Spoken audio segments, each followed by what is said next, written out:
Ya.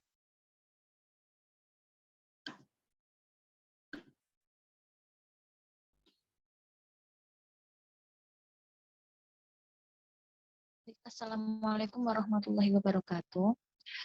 Selamat siang teman-teman.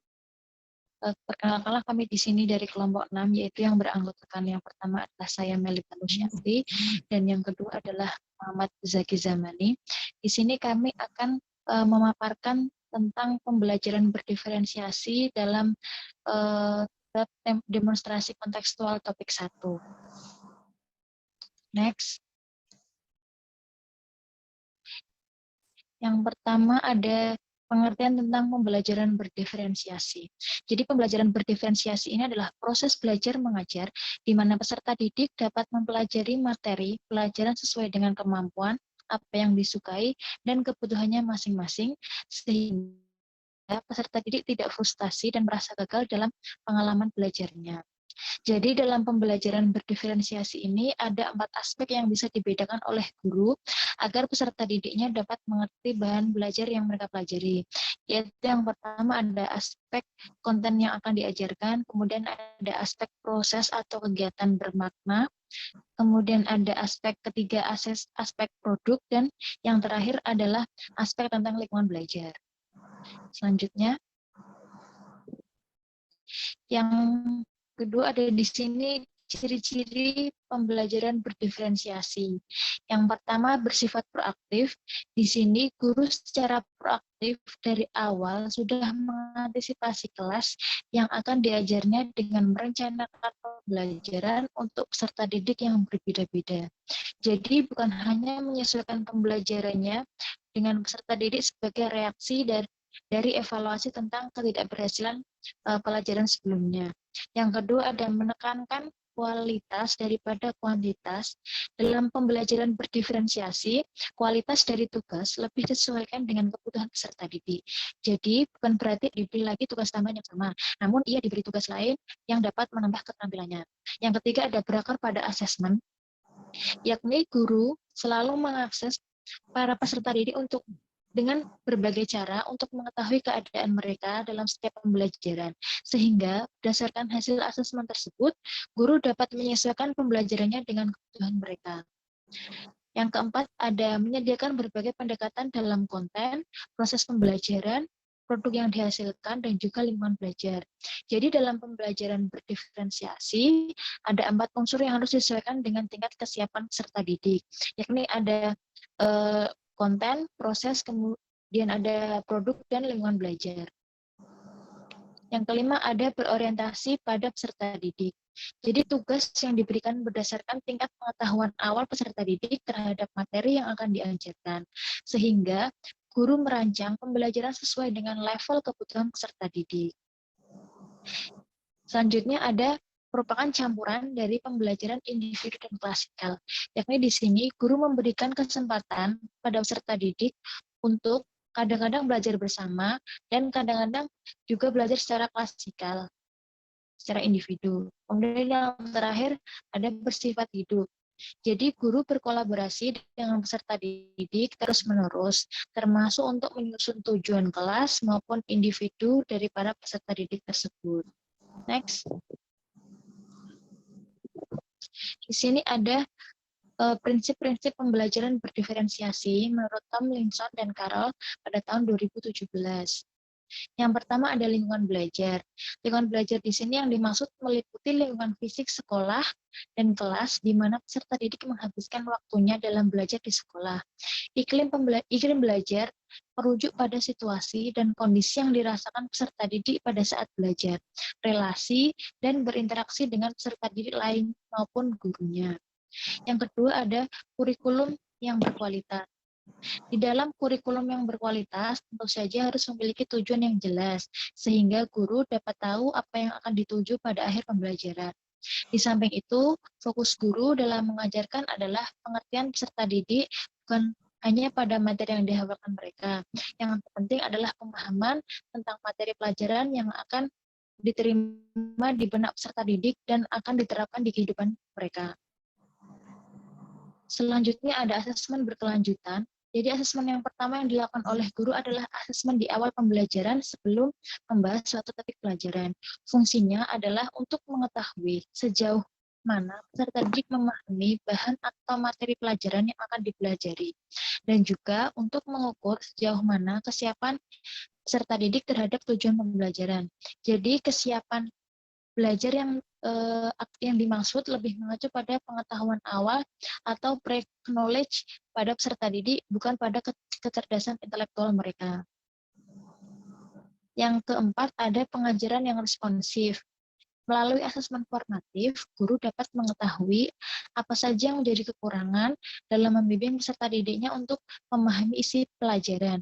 Setelah mengetahui hal tersebut, guru harus merespon dan mengubah ajarannya sesuai dengan kebutuhan para peserta didik yang ada di kelas. Oleh karena itu, guru dapat memodifikasi rencana pembelajaran yang sudah dibuat dengan kondisi dan situasi lapangan pada saat sesuai dengan hasil asesmen yang dilakukan sebelumnya. Dan yang terakhir adalah kepemimpinan dan rutinitas di kelas. Jadi guru yang baik adalah guru yang dapat mengelola kelasnya dengan baik. Kepemimpinan di sini diartikan bagaimana cara guru dapat memimpin peserta didiknya agar dapat mengikuti pembelajaran dalam iklim pembelajaran dan situasi yang kondusif melalui kesepakatan kelas yang ditetapkan bersama-sama. Sedangkan rutinitas di kelas mengacu pada keterampilan guru dalam mengelola atau mengatur kelasnya dengan baik melalui prosedur dan rutinitas di kelas yang diajarkan peserta didik setiap hari sehingga pembelajaran dapat berjalan dengan efektif dan efisien. Selanjutnya akan disampaikan oleh rekan saya. Baik, saya izin melanjutkan pemaparan dari rekan saya. Yang pertama berkaitan dengan keragaman peserta didik sendiri. Jadi keragaman peserta didik itu meliputi 3 hal. Yang pertama keragaman dalam kesiapan belajar, kemudian keragaman dalam minat, dan yang terakhir yaitu keragaman dalam profil belajar atau lebih pada gaya belajar. Nah, apa saja lebih detailnya terkait keberagaman tersebut? Yang pertama mengenai keberagaman kesiapan belajar. Nah, jadi di sini dikatakan bahwa kesiapan belajar merupakan kondisi awal suatu kegiatan belajar yang membuatnya siap untuk memberi respon atau jawaban yang ada pada diri siswa dalam mencapai tujuan pengajaran tertentu. Ini menurut Darsono dan juga sumber-sumber yang lain. Nah, kemudian faktor-faktor apa saja yang mempengaruhi kesiapan belajar? Yang pertama ada faktor kondisi fisik, ya. Jadi berkaitan dengan baik itu kondisi fisik yang di mana tubuhnya itu fit atau enggak, kemudian ya dia sedang ada luka atau tidak, seperti itu. Yang jelas ketika kondisi fisiknya berada di kondisi prima atau kondisi siap, itu akan lebih mempengaruhi kesiapan belajarnya. Kemudian kondisi psikis, ya, di mana apakah peserta didik itu sedang merasa depresi atau lagi sedang bahagia atau mungkin sedang banyak beban atau mungkin sedang moodnya sedang baik. Nah, itu termasuk kondisi psikis peserta didik. Kemudian kondisi material ini berkaitan dengan kayak fasilitas yang ada yang bisa diakses, seperti misalkan buku, kemudian dia memiliki buku, penggaris, pensil ataupun alat tulis lainnya yang lengkap, ataupun peralatan-peralatan penunjang pembelajaran lainnya yang lebih lengkap, yang itu lebih kepunyaan individu, itu akan lebih membuat kesiapan belajar peserta didik itu lebih optimal. Nah, kemudian keberagaman yang lain yaitu terkait dengan minat belajar. Nah, minat belajar merupakan akibat adanya kecenderungan dan mengingat terhadap sesuatu secara terus-menerus. Nah, minat pun berkaitan erat dengan adanya perasaan senang terhadap sesuatu. Nah, faktor-faktor apa saja yang mempengaruhi minat belajar peserta didik? Jadi di sini dikelompokkan atau secara garis besar itu ada 2 faktor, ya. Yang pertama ada faktor internal dan ada faktor eksternal. Apa saja faktor internal yang mempengaruhi minat belajar peserta didik? Yang pertama itu ada niat. Nah, jadi niat dari peserta didik itu mau untuk belajar atau tidak, kemudian mau untuk mengembangkan dirinya atau tidak. Nah, itu kan dari dalam diri sendiri.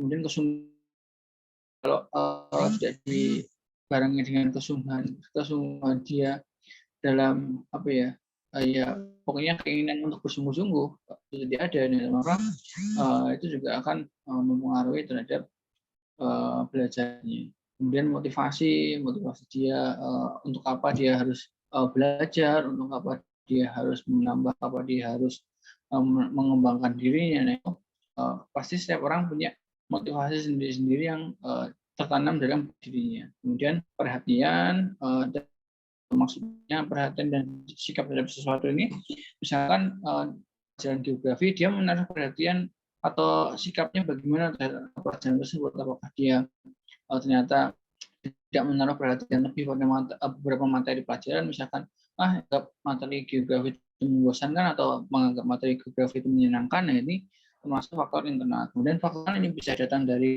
keluarga, guru, teman, dan media massa. Ini lebih pada kayak pendorong lah, bagaimana keluarga, guru atau teman ini bisa memberikan dorongan positif kepada si peserta didik.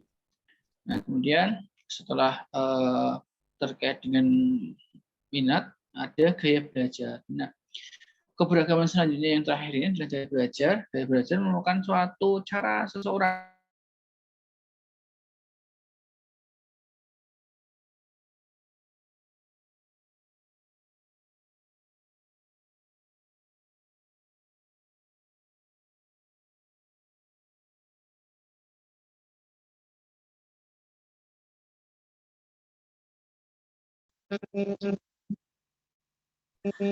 Baiklah, mohon maaf tadi ada sedikit kendala. Mau dilanjutkan. Jadi gaya belajar kami ulangi bahwasanya gaya belajar adalah suatu cara seseorang dalam menerima, menangkap, memahami pembelajaran yang telah diberikan oleh guru. Di mana setiap peserta didik memiliki keunikan tersendiri dalam belajar atau cara-cara tersendiri dalam memperoleh suatu ilmu pengetahuan. Nah, ada beberapa gaya belajar yang ini ya, bukan jenisnya itu ada yang mengatakan 3, ada yang mengatakan 4 ya, ada visual, auditory, kinestetik, dan juga reading. Visual, auditory, kinestetik, dan reading ya. Jadi visual itu di mana peserta didik itu mampu menangkap lebih cepat ya pengetahuan itu menggunakan sebuah visual gambar. Nah, sementara yang auditory itu menggunakan suara, kinestetik itu dengan dia atau gerakan tubuh ya. Sedangkan reading itu dengan dia membaca teks. Bagi yang menambahkan reading ini karena menganggap bahwasanya visual itu beda dengan bacaan teks yang dibaca. Oke, mungkin itu presentasi dari kelompok kami. Kurang lebihnya mohon maaf, saya kembalikan ke Mbak Mei. Baik, demikian pemaparan materi kelompok kami tentang pembelajaran berdiferensiasi. Untuk mengakhiri pemaparan materi ini, apabila kami ada kesalahan dalam tutur kataan, kami mohon meminta maaf. Menutup, wassalamualaikum warahmatullahi wabarakatuh. Waalaikumsalam warahmatullahi wabarakatuh. Dan